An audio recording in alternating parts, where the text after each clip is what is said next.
Next topic is difference between human capital and human development. तो इसमें सीधा सा डिफरेंस ये है, ह्यूमन कैपिटल अगर आप पे कोई भी पैसा खर्च करता है एक्सपेंडिचर और एजुकेशन में, तो उसे इन रिटर्न आपसे ज़रूर कुछ ना कुछ चाहिए। और ह्यूमन डेवलपमेंट गवर्नमेंट करती है, जो पैसा खर्च करेगी आपके एजुकेशन पे भी और आपकी हेल्थ पे भी, मगर इन रिटर्न उसे कुछ भी नहीं चाहिए। तो देख लीजिए इसमें क्या लिखा है, human capital consider education and health as a mean to increase the labour productivity. Human capital ये मानता है कि एजुकेशन और हेल्थ एक बहुत ही ज़रूरी रिसोर्स है लेबर की प्रोडक्टिविटी को बढ़ाने के लिए। अब ह्यूमन डेवलपमेंट क्या कहता है कि it consider education and health are the integral to human well being. Integral का मतलब है कि इसके बगैर काम नहीं चल सकता, because only when the people have the ability to read and write and ability to lead a long and healthy life they will be able to make the valuable choice. मतलब अगर एक पर्सन पढ़ा लिखा होगा, उसकी health अच्छी होगी, तभी भविष्य में वो कुछ कर सकता है। नेक्स्ट इसने कहा यहाँ पे, human capital treat human being as a mean to increase in productivity. मतलब वो ये ध्यान देता है कि पैसा जो लगाया उससे क्या बढ़नी चाहिए, प्रोडक्टिविटी बढ़नी चाहिए। एनी इन्वेस्टमेंट इन एजुकेशन और health is unproductive if it does not enhance output of the goods and services. इसने कहा कि कोई भी खर्चा बेकार है अगर उससे हमारी गुड्स और सर्विसेज ना बढ़े। तो मतलब ये सीधी सी बात यहाँ आ गई कि ह्यूमन कैपिटल अगर आप पे पैसा लगाता है तो इन रिटर्न उसे कुछ ना कुछ आपसे ज़रूर चाहिए। Human development are end in themselves. Human development अपने आप में खत्म हो जाता है, क्यों? Human welfare should be increase. अब वो क्या शुरू कर देता है, ह्यूमन वेलफेयर शुरू कर देता है through investment in education and health. Even in such investment does not result in the higher labour productivity.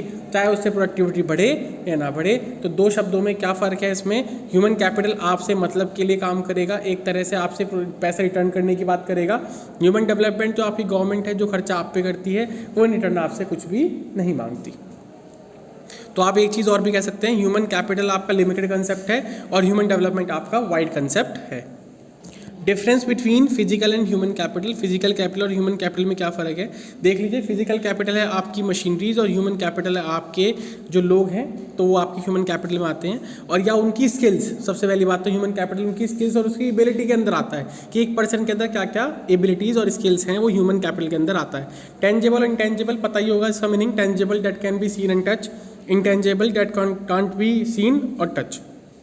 मतलब टेंजिबल वो है जिसे आप देख भी सकते हो, टच भी कर सकते हैं, और इंटेंजिबल वो है जिसे आप देख नहीं सकते और टच भी आप नहीं कर सकते। तो देख लीजिए इसने क्या कहा, physical capital building machinery ETC is a tangible and can be easily sold in the market. ये मशीन जो होती हैं टेंजिबल होती हैं, इन्हें हम बेच सकते हैं मार्केट में। Human capital is intangible and can't be sold in the market. और ये क्या होते हैं, आपके इंटेंजिबल होते हैं और वो मार्केट में नहीं बेचे जाते। ऑनर क्या है, physical capital can be separated from its owner. Physical capital को आप अपने ऑनर से अलग कर सकते हो, मगर ह्यूमन कैपिटल जो एक स्किल है उसे आप कभी भी उसके ऑनर से अलग नहीं कर सकते। जो एबिलिटी आपके अंदर है उसे आपको कोई भी आपसे कोई उसे नहीं छीन सकता। फ्लेक्सिबिलिटी, फ्लेक्सिबिलिटी का मतलब move to one place to another. तो physical is completely mobile between the countries, हम एक देश से दूसरे देश में आसानी से भेज सकते हैं। और human capital is less mobile, मतलब उसके लिए वीज़ा और बहुत सारी फॉर्मेलिटी चाहिए, इसलिए क्या है आपके लेस मोबाइल के अंदर आते हैं। लेस मोबाइल का मतलब है ये आसानी से पहुंच नहीं सकते। नेचर ऑफ डेप्रिसिएशन, डेप्रिसिएशन आपको पता ही है कि यूज़ करते हुए जिसकी वैल्यू क्या हो जाती है, कम हो जाती है। तो physical capital depreciate with the passage of time. Physical capital कम होती है आपकी पैसेज ऑफ टाइम से। ह्यूमन कैपिटल डेप्रिशिएट होती है एजिंग की वजह से, कि आपकी एज ज़्यादा हो जाती है, but can't be reduce in making continuous investment in education और हेल्थ। और ये रिड्यूस हो सकती है अगर आप एजुकेशन और हेल्थ में टाइम से खर्चा करते रहें। नेचर ऑफ बेनिफिट क्या है कि benefit of the capital goods goes to those who pay for the product and services produce by them. मैंने कहा एक मशीन आपके पास है, उसका जो फ़ायदा है सिर्फ आपको मिल रहा है, और कोई स्किल आपके पास है तो उस स्किल का फ़ायदा आपको आपके पूरे जो एनवायरनमेंट है या पूरी सोसाइटी है उसे मिल रहा है। तो human capital contributes private benefit as well as social benefits. Next आपका इसमें आता है relationship between the human capital and economic growth. Economic growth क्या है कि रियल नेशनल इनकम जब आपकी कंटिन्यू बढ़ती है, economic growth means increase in the real national income of the country. Investment in the human capital contributes to economic growth. जो investment करते हैं हम ह्यूमन कैपिटल में, उससे क्या होती है आपकी इकोनॉमिक ग्रोथ भी होती है। नेक्स्ट पॉइंट इसके अंदर आता है, हमने ये पढ़ा कि इकोनॉमिक ग्रोथ में कैसे हेल्प करता है आपका ह्यूमन कैपिटल। तो एक एजुकेटेड पर्सन कंट्रीब्यूट करेगा ज़्यादा जीडीपी में as compare to illiterate person. तो an educated person shall contribute more towards the GDP of the country than any illiterate person. Similarly a healthy labour force will have higher productivity instead of an unhealthy labour force. तो एक healthy person ज़्यादा अच्छा काम करेगा as compare to unhealthy person.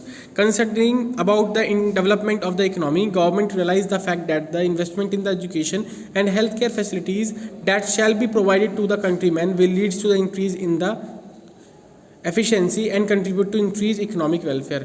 सरकार ये मानती है कि अगर हम खर्चा करेंगे एजुकेशन और हेल्थ में, इससे हमारे देश का ही विकास होगा। अब नेक्स्ट पॉइंट आपके इसमें आता है state of the human capital formation in India. हमारे देश में क्या हालत है ह्यूमन कैपिटल फॉर्मेशन की। अगर मैं आपसे कहूँ एक नंबर में क्वेश्चन आपको मिलेगा पेपर में, मेन कंपोनेंट क्या है आपके ह्यूमन कैपिटल फॉर्मेशन के, तो आप बताएंगे एजुकेशन एंड हेल्थ। जो मेन कंपोनेंट्स है आपके ह्यूमन कैपिटल फॉर्मेशन, जो सबसे पहले यही दी जाते हैं, पहले एजुकेशन, पहले हेल्थ और फिर आपकी एजुकेशन। तो education and health are the main source of the human capital formation. Expenditure on education and health are the incurred by the union government, state government and local government.